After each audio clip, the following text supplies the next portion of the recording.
Hello, this is a video about how to change a Ford 6.7 Super Duty diesel CCV filter. This will work on an F250, F350, F450, F550, and I would presume possibly the F650 and 750s if they are equipped with such vehicles, or such devices.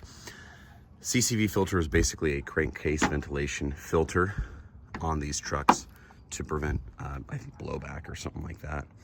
And honestly, you can also delete the CCV if that is your intention. So this truck particularly is an after Thanksgiving build 2022. Generally, most of your models are already 2023s at that point. This truck has the 2023 style CCV filter, as you can see here. So it's got 4 bolts. They're 10 millimeters in the 4 corners. Now, there's a lot of videos explaining how these filters are a pain and it's difficult to get to.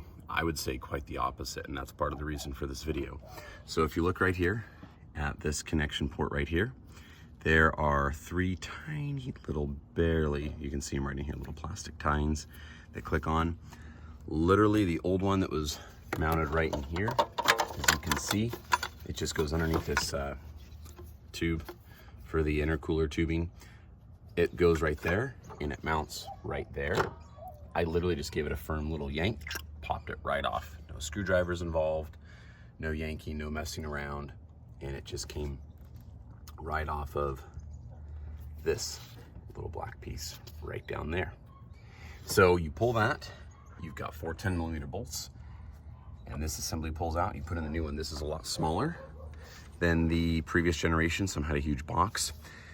The Ford parts department person told me very likely that means this could get filled up sooner if it's a smaller filter media, but it's less than half the price. This part, I think, was $89 at my local Ford dealer, and it was super simple, easy. Truck right now has 27,000 miles. It is running the 98H Ford tune, so it is a high sulfur export for trucks not used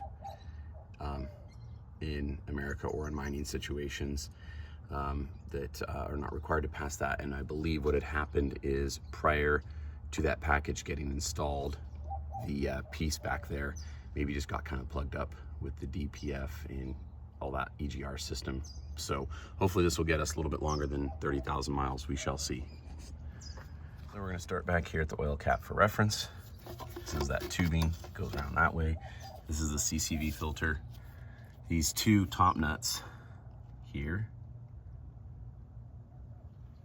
and up here are super easy to get to, as you can tell. Further back, it's a little bit tighter.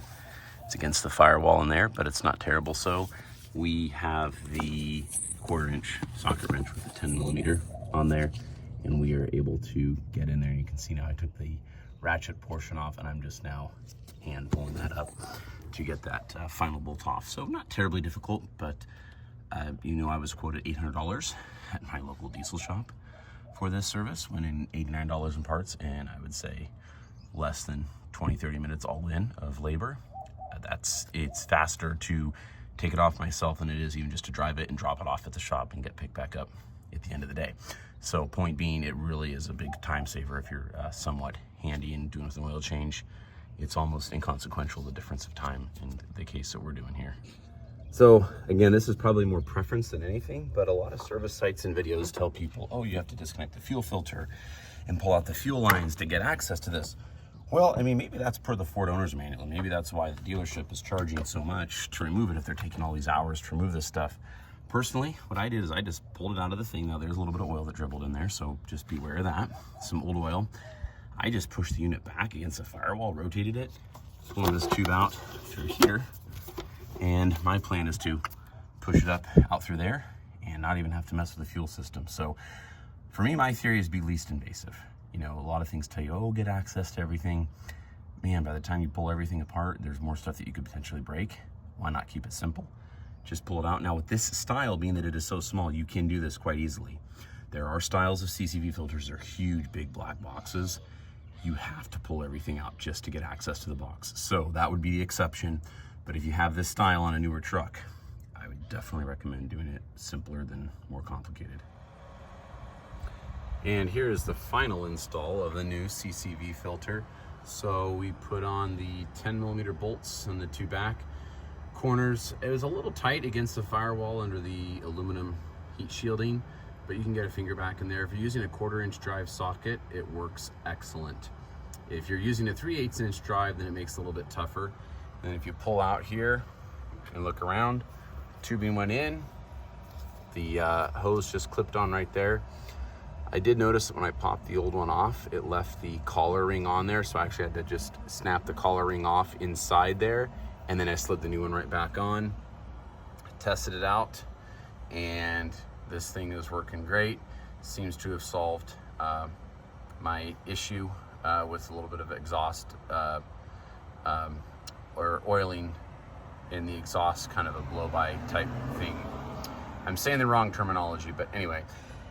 Long story short, pretty simple, and works on all the new trucks for the CCV filter. And total time installed, pulling it out, putting it in, I would say about 25 minutes. And if you were really handy and proficient, probably even a little bit faster.